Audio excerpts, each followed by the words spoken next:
Плашиха се.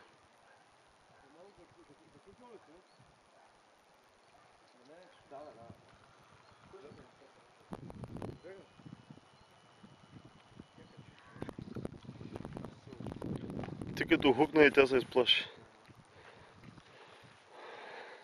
Снима ли я, Васька? Ага. Тук сме пред храм, който беше Възнесение Господне, точно над Борово. Под Кръстова гора, която вече не се вижда. Всичко е яко мъглички. Ниска облачност. Ето го е самото село.